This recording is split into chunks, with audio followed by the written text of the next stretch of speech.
Friends பார்த்தீங்கன்னா, இன்னைக்கு மீனா எல்லாரும் முன்னாடியும் மன்னிப்பு கேட்குறாங்க. ஆனா முத்து அத ஏத்துக்கிற மாரி இல்ல. உங்க மேல நான் எவ்வளோ நம்பிக்கை வச்சிருந்தேன். ஆனா எனக்கு தெரியாம இவ்வளோ பெரிய விஷயத்த நீ பண்ணிட்ட அப்படின்னு சொல்லிட்டு முத்து என்ன பண்றாருன்னா, இனிமேல் என்ட்ட எதுவுமே நீ பேசாத. நான் இந்த கல்யாணத்துல நான் நின்டா எனக்கு மரியாதை இல்ல அப்படின்னு சொல்லிட்டு அவரு அந்த இடத்த விட்டு வெளியில போறாரு. எல்லாரும் கூட்டு பார்க்குறாங்க. ஆனா முத்து நிக்காம போயிடுறாரு. இந்த சந்தர்ப்பத்த நம்ம விஜய் பயன்படுத்திக்கிறாங்க. ஆகா எவ்வளோ பெரிய விஷயத்த மீனா பண்ணியிருக்கா. என்னமோ சொன்னீங்க நீங்க. எங்க வீட்டு மருமக எப்பயுமே எந்த தப்புமே பண்ண மாட்டா அப்படின்னு சொல்லி பார்த்தீங்களா என்ன பண்ணி வச்சிருக்க அப்படின்னு சொல்லி நம்ம அண்ணாமலைட்ட எடுத்து சொல்றாங்க. அப்போ அண்ணாமலை நீ எரியிற எண்ணெயில நீ நெருப்ப ஊத்தாத அப்படின்ற மாதிரி சொல்றாரு. இப்படி ஒருத்தருக்கு ஒருத்தர் வாக்குவாதமா பேசிக்கிட்டு இருக்க டைம்ல என்ன பண்றாங்க அப்படின்னு பாத்தீங்கன்னா, மீனோட அம்மா ஒரே வார்த்தை சொல்லிடுறாங்க, முத்து இல்லாம அந்த கல்யாணத்தை நடத்த முடியாது. வீட்டுக்கு அவர்தான் மூத்தவர், அவரே கோச்சிட்டு போகும்போது நான் என்ன பண்ண முடியும் அப்படின்னு சொல்லிட்டு அவங்க ஓரமா போய் ஒரு இடத்துல உட்காந்துறாங்க. அப்போ அருண் என்ன பண்றாருன்னு பாத்தீங்கன்னா, ஃப்ரெண்ட்ஸ் கூட அவரு சொல்றாப்ல, என் பாரு கரெக்டான டயத்துல நம்மளை பழி வாங்கிட்டேன் பாரு அப்படின்னு சொல்றாரு. ஆமாடா இப்போ ஒன்றும் பிரச்சனை இல்லை, உன் கல்யாணம் எல்லாருமே தெரிய வந்துருச்சு, அதனால நீ இது ஒன்றும் பெரிய விஷயமா நினைக்காத, நம்ம கமிஷனர் வரக்குள்ள நம்ம இந்த கல்யாணத்தை முடிச்சிடலாம். அதே நேரத்தில் அதுக்கப்புறம் முத்து குடும்பத்தை நம்ம பார்த்துக்கலாம் அப்படின்னு சொல்லி சக போலீஸ்கார் அருண்கிட்ட பேசிக்கிட்டு இருக்காரு. அருண் கேட்டுக்கிட்டு இருக்கும்போதே அவங்க அம்மா வந்துடுறாங்க. என்னடா என்னடா இப்படி பண்ணி வச்சிருக்கிற அப்படின்னு சொல்லும்போது, நான் என்னம்மா பண்றது, நான் என்னை மன்னிச்சிருமா அப்படின்னு சொல்லும்போது, மன்னிக்கிற பத்தி ஒன்றும் பிரச்சனை இல்லைப்பா, நடந்தது நடந்துருச்சு, ஆனா நீ பண்ண விஷயம் நல்ல விஷயம் தான். எனக்கு பிடிச்ச மருமகளை தான் நீ வீட்டுக்கு கூட்டு வந்திருக்கு. அதே நேரத்தில் உனக்கு பிடிச்ச லைஃபும் உனக்கு கிடைச்சிருச்சு. இதுல எனக்கு எந்த வருத்தமும் கிடையாது. ஏதோ அவர் கோவத்துல முத்து வெளில போயிருக்காரு, நம்ம மேல நம்பிக்கை இல்லாம அவங்க பண்ணிட்டாங்க அப்படின்னு சொல்லி, மற்றபடி இதுல ஒரு பிரச்சனையும் இல்லப்பா, நம்ம கல்யாணத்துக்கு ஆக வேண்டியதா பார்ப்பான். நான் போய் மீனோட அம்மாட்ட பேசி பார்க்குறேன் அப்படின்னு சொல்லிட்டு அவங்க அந்த இடத்த விட்டு வராங்க. அப்ப மீனோட அம்மா என்ன பண்றாங்கன்னா, இங்க எல்லாருமே நம்ம மீனோட தங்கச்சி எல்லாருமே உட்காந்து கலந்து கட்டி பேசுறாங்க. இவ்வளவு பெரிய தப்பு நடந்தது இதாகி போச்சு, உன்னோட வாழ்க்கையும் கெடுத்து போட்டியாடி, அது மட்டும் இல்லாம உங்க அக்கா வாழ்க்கையும் கெடுத்து போட்டியன்னு சொல்லி ரொம்ப வேதனைப்பட்டு பேசுறாங்க. அப்ப மீனா என்ன நினைக்கிறாங்கன்னா, என் வீட்டுக்கு கோபக்காரர் தாம்மா, ஆனா அவர் எந்த தப்பும் பண்ண மாட்டாரு, அவர் ரொம்ப குணமானவர், கண்டிப்பா இந்த விஷயத்துல நான் சொன்னீங்கன்னா எடுத்து அவர் புரிஞ்சுக்குவாரு. அதே நேரத்துல அவருக்கு கோபம் குறையும் போது இதனுள்ள உள்ள ஆழ்ந்தையான ஒரு விஷயத்த அவர் புரிஞ்சுக்குவாரு என்ற நம்பிக்கை எனக்கு இருக்கு அப்படின்னு சொல்றாங்க. அப்ப என்ன சொல்றாங்கன்னா, அவர் இல்லாம இந்த கல்யாணத்தை எப்படி நடத்துறது அப்படின்னு சொல்லும்போது, நான் வேணா அவரை கூப்பிட்டு வரக்கு நான் முயற்சி பண்றீமா அப்படின்னு சொல்லிட்டு மீனா நேரம் முத்தோட ஃப்ரெண்டு செல்வத்திட்ட கேட்கறாங்க.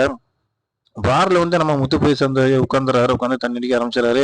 நம்ம செல்வம் எவ்வளவு பேசி தடுத்து பாக்குறாரு, ஆனா அது ஒண்ணும் நடக்கிற மாதிரி இல்ல. அந்த விஷயத்த சொல்றக்கானே முத்து நேரம் என்ன ஆகுது சொல்றாரு. அவன் அங்க இருக்கமா என்னமா பண்றது அப்படின்ற மாதிரி சொல்றாப்புல. ஒன்றும் பிரச்சனை வேணே, நான் போய் அவரை கூப்பிட்டு வந்துடுறேன் அப்படின்றாங்க. கல்யாண வீட்டுல இருந்துட்டு எப்படிமா நீ அங்க போக முடியும் அப்படின்னு சொல்லும்போது, இல்லைண்ணே நான் போனாதான் அவருக்கு கோபம் குறையும் அப்படின்றாங்க. அந்த நேரம் பார்த்து சீதா மாக்கா நானும் கூட வரேன் அப்படின்றாங்க. நீ எதுக்கடி வர அப்படின்னு, நானும் மாமாட்ட மன்னிப்பு கேட்கணும் அப்படின்றாங்க. சத்யா சொல்றாப்புல, நீ எப்படி மண்டபத்தை விட்டு வெளில போனா அது நல்லா இருக்காது, நான் வேணா போய் மாமாட்ட மன்னிப்பு கேட்கிறேன் அப்படின்னு சத்யா சொல்றாப்புல. இல்ல நாங்க 2 பேரும் போறதே சரியா இருக்கும் அப்படின்னு சொல்லிட்டு சீதா அக்கா மீனா கூப்பிட்டுட்டு கிளம்புறாங்க. அதே நேரத்துல பாத்தீங்கன்னா இங்க விஜயா ரொம்ப சந்தோஷமா போயிருது. போய் இந்த குடும்பத்துல போய் நீங்க பொண்ணு எடுத்திருக்கீங்களா, பாத்தீங்களா இந்த குடும்பத்துல நீங்க கல்யாணம் பண்ண முயற்சி பண்ண எவ்வளவு பெரிய அவமானம் உங்களுக்கு கிடைக்குது, இது கூட தெரியாம நீங்க எப்படி இதை பண்ணலாம் அப்படின்ற மாதிரி நம்ம அருணோட அம்மாட்ட அவங்க ஏற்றி விடுறாங்க. அப்போ அண்ணாமலை பிடிச்சி சத்தம் போறாரு, ஏண்டி வாய் வச்சுட்டு சும்மாவே இருக்க மாட்டியா, தேவையில்லாம ஏதாச்சும் ஒன்று சொல்லிக்கிட்டே இருக்கிறிய அப்படின்ற மாதிரி சத்தம் போறாரு. சின்ன சின்ன விஷயத்த கூட உதவிகளை பெரிய விஷயமா ஆக்கி போறியாடி அப்படின்னு சொல்லி ரொம்ப வேதனைப்பட்டு பேசுறாரு அண்ணாமலை. இப்படி இங்க பிரச்சனை அதிகமா போயிட்டு இருக்கு. ஆனா அருண் ரொம்ப நிதானமா இருக்காரு. நம்மளுக்கு கல்யாணம் ஆயிடுச்சு, நம்ம கொண்டாடித்தே சீதாண்டு ஆகி போச்சு, நீ யார் எது பண்ணாலும் நமக்கு எந்த பிரச்சனையும் இல்லை அப்படின்ற இடத்துல அவர் ரொம்ப தைரியமா ஆனஸ்டா இருக்காரு. மீனா என்ன பண்றாங்கன்னா நேரம் வந்துடுறாங்க. நேரம் வந்துட்டு என்ன பண்றாங்க பார்த்தீங்கன்னா, நம்ம முத்துவை பார்த்துட்டு முத்துவை பார்க்கறதுக்கு ஸ்பாட்டுக்கு வராங்க. முத்து ஒருத்தரை போட்டு அடிச்சுக்கிட்டு இருக்காரு. என்ன சொல்லி அடிச்சிருக்காருன்னு பார்த்தீங்கன்னா, முத்து கூட தண்ணி சாப்பிடும்போது அவரோட சரக்கு அடிக்கிறவர் என்ன சொல்றாரு பார்த்தீங்கன்னா, ஓமண்டாட்டி அருண் கூட ஓடி போயிட்டாளா அப்படின்ற மாதிரி தப்பா புரிஞ்சுக்கிட்டு முத்து அடி அடி நடிக்கிறாரு. என் முன்னாடி கண்ணகி மாதிரி தேவையில்லாம ஏன்டா என் முன்னாடி இழுக்கிற, நான் சொல்ல வந்த விஷயம் வேற, நீ புரிஞ்சுக்கிட்ட விஷயம் வேற அப்படின்னு இவர் சண்டை போறாரு. அதை பார்த்து மீனா ரொம்ப சந்தோஷப்படுறாங்க. ஆனா இந்த மாதிரி டயத்துல எப்படி நம்ம முத்திர போய் இந்த விஷயத்த பேசி அவரை சரிப்படுத்த முடியும், ஏற்கனவே அவர் சரக்கு அடிச்சிருக்காரு அப்படின்னு சொல்லி ஒரு வேதனை இருந்தாலும் பக்கத்துல சீதா வேற இருக்காங்க. இதனால ஒரு மனமாற்றம் ஏற்படுமா முத்துக்கு அப்படிங்கிறத நம்ம பார்க்கலாம். அதே நேரத்துல இங்க பாத்தீங்கன்னா நம்ம மனோஜ் என்ன சொல்றாருன்னு பாத்தீங்கன்னா, நம்ம ரோஹிணியை பார்த்து, பாரு ரோஹிணி, கல்யாணம் பண்ணிட்டு கூட திரும்ப கல்யாணம் பண்றதுக்கு முயற்சி பண்றாங்க, இப்படி எல்லாம் மனுஷர்கள் இருப்பாங்களா அப்படின்னு சொல்லும்போது ரோஹிணிக்கு ரொம்ப ஷாக் ஆகி போகுது.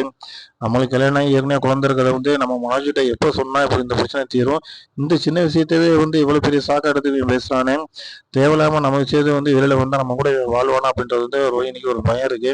ஆனா அதை அவங்க வெளியில சொல்லாம அப்படியே சரி அது ஏதோ நடந்துருச்சுங்க அப்படின்ற மாதிரி சொல்லி சமாளிக்கிறாங்க. இந்த மாதிரி ஒரு சூழ்நிலை போகும்போது ரவி என்ன பண்றாருன்னு பாத்தீங்கன்னா, அதாவது அண்ணி பண்ண விஷயம் நல்ல விஷயம் தான் இருந்தாலும் அண்ணன்ட்ட ஒரு வார்த்தை பார்த்து சொல்லியிருக்கணும் அப்படின்றாரு.